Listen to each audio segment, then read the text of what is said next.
Hey beauties, welcome back to Wendy's World. In this particular tutorial, I want to discuss healing from a broken heart. Now, when I talked to a friend of mine and I told them that I was going to be doing this video, they said, that's already been done. Yes, true, it's already been done by multiple people, but it's actually never been done by myself. So unfortunately, I would have to say I've become expert at trying to heal over a lost love. And I'm a little older and I've had a few relationships in my time. And I have to say that I've been incredibly fortunate in the fact that I have loved many, many times. Some people never experience love, or they only experience one or two loves of their lifetime. And I have experienced several. So my last relationship was, about 7 months ago. And I have to say that it takes time to heal a broken heart. So sometimes what people do is they throw themselves on Tinder right away, and they think by replacing that person that will heal their heart very quickly. But actually that's not the case. It takes time. Sorry, voice is breaking. I'm not crying. It takes time to heal that heart. And I think you need to be kind to yourself when you're going through this process. It takes a bit of time. I think some of us think, you're going to get through it so quickly, but actually that's not the case. One of the best things that I can say is, yes, be kind to yourself. There's nothing wrong with trying to Tinder date. There's absolutely nothing wrong with that. But there are a few steps to take. When you've lost a love, it's like a death. And so you go through these different stages, and I have come to the stage of acceptance. It's taken me a bit of time. It took me a while to reach here. I think that I kept fighting with this thought that it was completely over. I kept trying to keep this person in my life, and I would contact them ever so often and really give myself a pat on the back, thinking, I only contacted them once this month, and once in 2 months, and so forth, so on.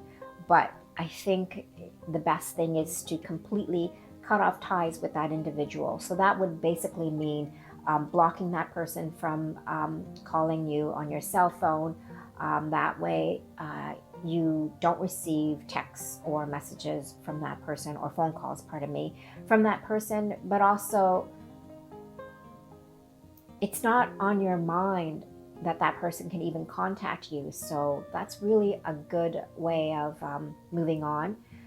Also, not to talk about that person as much as you used to. That's probably one of the other things. And taking all those pictures that you have and putting them into a different folder when it comes to your cell phone. Taking those pictures off of your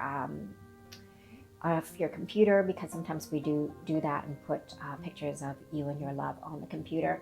And you go through the time periods, like the special events, like the Halloween without that person, your birthday without that person, New Year's and Christmas and Valentine's, all that sort of thing. And I think you got to get through that whole year of special moments and celebrations without that person. And hopefully in time you will heal and you'll be able to move on. You know when you finally moved on, when the last thought on your mind before you go to sleep is not that person, or the first thought in your mind when you wake up is not that person. We do that. When we fall in love, I think that the last thing you think of when you go to sleep is that person, and the first thing you think of is that person. So when you wake up, you realize, oh my God, I actually didn't think about that person. Or I went an entire day and didn't think about that person. Or I went an entire week and I didn't think about that person. That is when you know that you are finally moving on. When you see couples holding hands and or couples in a restaurant, and you don't get that pain in your heart because you're alone or you're not in a relationship, that is when you know you are healing, and that is a good thing. So visualize this. You're going on a Tinder date, and you haven't met that person yet, and you're excited to meet them. But then you meet them, and if you're thinking about your ex, you know it's too early to be dating. It's just way too early to be dating. If you're not thinking about your ex, you know that that is a good thing. If you start to compare this person with your ex, you know that you're not over it yet. So, like, don't fool yourself. Don't think that you can somehow get away with it because you won't be able to.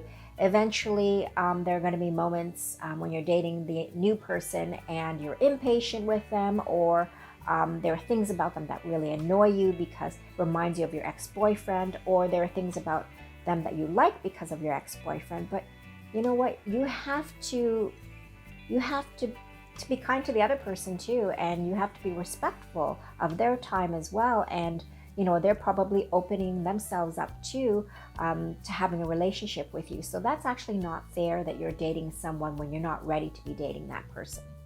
I noticed that you have a lot more time on your hands now that you're single and you're rid of that toxic relationship. Let's talk about that.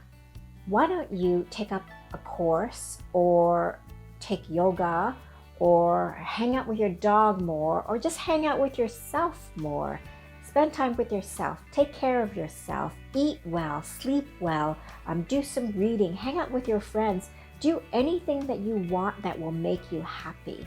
Don't go out and spend a ton of money, do that retail therapy that they talk about. Don't do that. That's not a healthy thing to do. Don't start drinking more because you're a little lonely. Don't do that. Don't watch chick flicks. Those make you sad. You don't want to be sad right now. You want to be happy. You are moving on. You are letting go of a really toxic relationship, and you want to do things that are healthy and good for yourself. There can be 4 amazing things that happen to you when you let go of a toxic relationship. One can be this renewed sense of optimism. You feel renewed and you have a more positive outlook. The other is you renew relationships with friends and your family. You have more time on your hands and you have more time to connect to the people that you really love. You feel more youthful. You feel more youthful because the heaviness of a toxic relationship really can get you down. So once you're rid of that toxic relationship, you're going to feel more youthful and you're going to feel lighter and happier. The 4th thing is you renew a sense of purpose. You will have new goals to achieve, and that is an amazing thing. So my beauties, I hope that I helped you even just a little bit. I hoped I'd helped you realize that you're not the only person that's getting out of a toxic relationship. And know that you have achieved something really wonderful for yourself. I know sometimes it doesn't feel that way. Sometimes you feel a great loss. But think that you're actually going to be going to something wonderful. You're going to feel better about yourself. Your self-esteem will improve. You won't be as angry about things or angry about him anymore. You're going to be able to move on and feel good about yourself and feel good about your future. I wish you the best, beauties, and I'll see you next time on my next tutorial. Thanks so much for watching Wendy's World.